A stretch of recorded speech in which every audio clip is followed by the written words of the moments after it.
Now at 5, they took over the streets of Indianapolis. Now police are holding them responsible. The arrests just made after a weekend of chaos turned violent.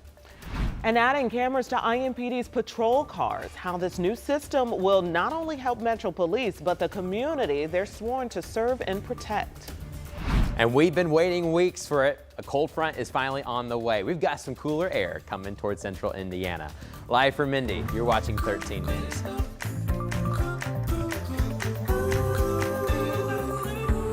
Well, tonight, 9 people are facing charges after violent street takeovers across the city of Indianapolis. Good evening. Thanks for joining us. I'm Felicia Lawrence. I'm Dustin Grove in for Anne Marie Tiernan. You may remember police responded to 6 takeovers all over the city this past weekend. And those red dots you see on this map here, they pinpoint where they took place.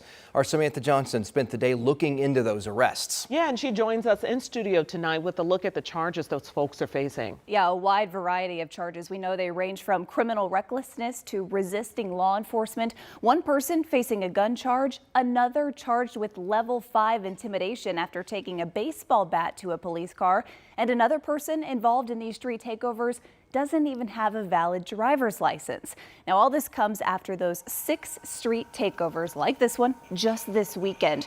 We know both IMPD officers and state police were attacked at those events, with police encountering more than 150 vehicles in all. So today we talked to Marion County Prosecutor Ryan Mears about these charges.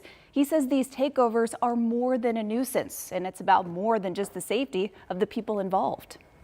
Law enforcement can't do their job. They can't respond to runs, fire, ambulance. They can't get to where they need to go because these streets are literally being taken over by people who apparently have nothing better to do on a weekend. And the concern here is these takeovers are getting worse. Mears says at the beginning of the summer they were maybe donuts in private property parking lots, and now they are planned, executed takeovers, some even setting the streets on fire. So tonight the message from Mears is we will not only stop but find the people involved in these activities. Again today, this time around, 9 people, 13 charges in all. Okay, Samantha Johnson reporting live tonight. Thank you so much. Also today, IMPD is beefing up its technology to help improve investigations like last weekend's street takeovers. Now, currently the department utilizes body-worn cameras and license plate readers. Now they will also be using in-car cameras. Our Marion County reporter Lauren Costa got an up-close look at how these new eyes will work. Right now, IMPD is in the middle of installing more than 1,000 cameras inside patrol cars, giving not just officers, but also the community another perspective during critical incidents. Just last weekend, IMPD officers were met with violence while responding to several street takeovers.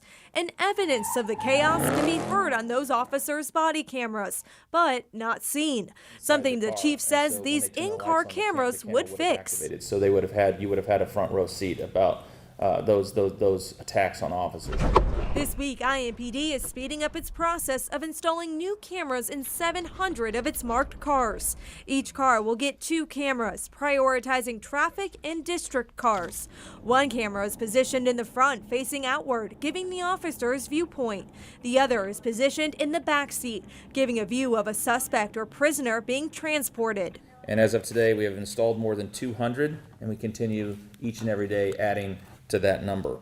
The cameras will stay in standby mode, ready to record. They will also capture the first 30 seconds of video before being activated to ensure critical moments are documented. It's activated automatically through the light and siren box, through the computer-aided dispatch, so certain 911 calls, as the officers get close to the location, they automatically trigger, or through the automatic trigger that exists on the holsters. The chief says this added technology will be crucial in police shootings and traffic stops, adding another level of accountability and transparency.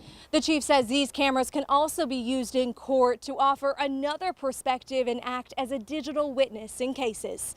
In Indianapolis, Lauren Kostick, 13 News. IMPD received the funding for these cameras through the city's 2024 budget. Nearly $600,000 was put aside to improve the department's body-worn cameras and in-car systems, the camera systems. Once installed, IMPD will evaluate if more cameras are needed. And we've been telling you about the historic staffing shortage facing IMPD right now, down 300 officers, according to the chief. Now we're hearing from the president of Indy's police union about potential solutions. Jenny Runovich today heard his plan to boost numbers on the force.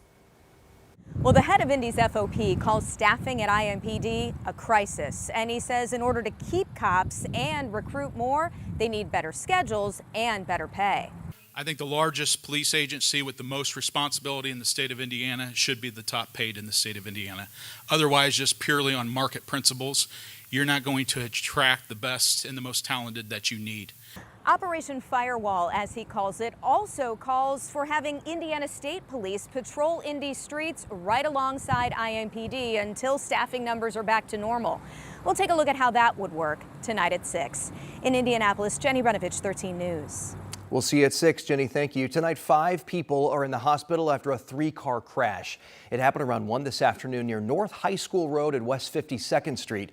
Pike Township firefighters told us 2 children and 3 adults went to the hospital after the crash. They tell us they didn't have serious injuries and are expected to recover. Investigators haven't yet told us what may have caused that crash.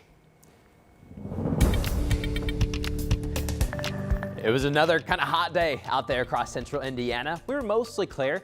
A few more clouds when you look off in the southern sky and the eastern sky. A little bit has to do with some of the humidity. Right now we're bone dry. That dew point is low. That's more like a mid or late fall kind of dew point. You don't have the humidity, but we have the heat. It's more of a dry heat, upper 80s right now towards the capital. But once you get outside the city a little bit more, we've got some 90s, especially once you push south and towards the east. 90 in Muncie, 90 in Shelbyville. That's some of our hottest locations right now. But where we have the clouds kind of coordinates where we have some more mugginess. We have more of an east wind towards Richmond and parts of Rushville, Connorsville, Columbus. We're getting more of that east wind.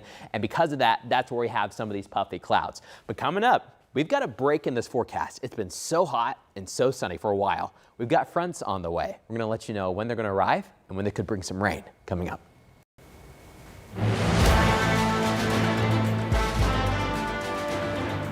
Tonight, there is progress being made toward opening an early voting center at Purdue. As we first told you last night at 5, there are currently no polling places planned for the campus in West Lafayette. But this afternoon, we heard from the university and the Tippecanoe County Board of Elections. They now want to open an early voting center October 24th at the Cordova Recreational Sports Center. The election board will vote on the proposal next Friday, September 27th.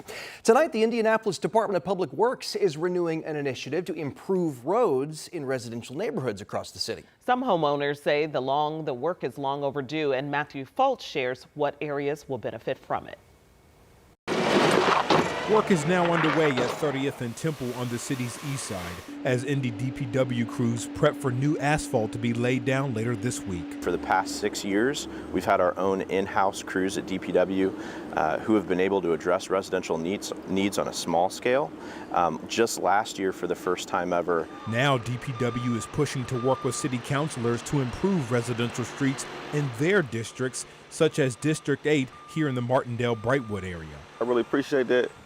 They are investing back into our area. Roscoe Jones Jr. has lived on Temple Avenue for the last 8 years. He says this side of town gets neglected when it comes to neighborhood improvements. A lot of potholes, you can get your tires messed up. So, you know, them coming through here and making these adjustments and fixing up the roads is really needed. Meanwhile, just a block over on Eastern Avenue, the street is in much rougher condition from bumps and craters throughout the roadway. So I asked Indy DPW what goes into which specific streets gets the repairs. On the capital side, on the engineering side, we use data to inform those decisions, and we look at worst PCI index and do address those needs first. DPW says more state road funding has allowed them to tackle neighborhoods lacking up-to-date streets. However, DPW says right now they can only repave existing residential streets and not improve or add in sidewalks. Those new complete neighborhoods that beginning next year, assuming passage of the budget, those will be able to address all of those concerns. Meanwhile, for homeowners like Jones, he's just grateful something is done at all. It just gives me hope that, that we on the rise. Reporting on Indy's northeast side, I'm Matthew Foltz, 13 News. And Matthew also reached out to DPW to ask about Eastern Avenue. They say it's on their radar, but they do not have a timeline for when the work will be completed. So we have their full statement right now on our website. You can head to WTHR.com. A Marion County judge will sentence a man next month after a jury convicted him of a deadly stabbing. Christopher Rawlings pleaded guilty to what's called the habitual offender sentencing enhancement at the end of the trial. Aaron Flora died in the stabbing on the near south side of Indianapolis a little more than 2 years ago. Investigators found Flora was with friends at a house where he helped fix cars and mopeds. They say he was with Rawlings and a woman in a shed when the woman asked Rawlings if she could speak to Flora alone. She told police that's when Rawlings started stabbing Flora in the neck. A woman accused of stabbing an IU student because of her race is now pleading guilty to a federal hate crime.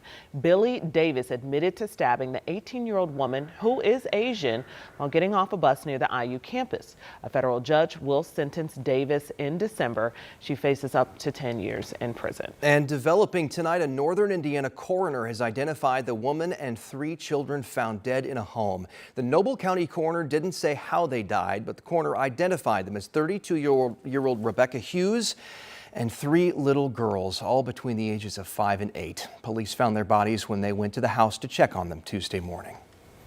Hendricks County is changing its policies and paying $300,000 to resolve a lawsuit filed today. In the lawsuit, the Justice Department accused the county of illegally denying zoning approval for an Islamic seminary and residential housing. The Justice Department says the county violated the Fair Housing Act and the Religious Land Use and Institutionalized Persons Act. And the department says the county violated those acts twice when it would not approve Al Hussan's Inc.'s applications to develop a mixed-use community with a K-12 religious school, Islamic seminary, and dorms for the students at 2 different locations in the county. Well, safety and security, it's on a lot of people's minds when it comes to the upcoming election. We'll walk you through the Marion County Board of Elections process when it comes to absentee ballots. That's tonight at 5:30. First at 5, dozens of people hurt at an apple orchard. The children hurt after 2 hay wagons crashed into each other. Just one regular season game left for the Indiana Fever, then focuses on the playoffs for the first time since 2016. How Indiana is preparing, it's coming up for you on 13 Sports.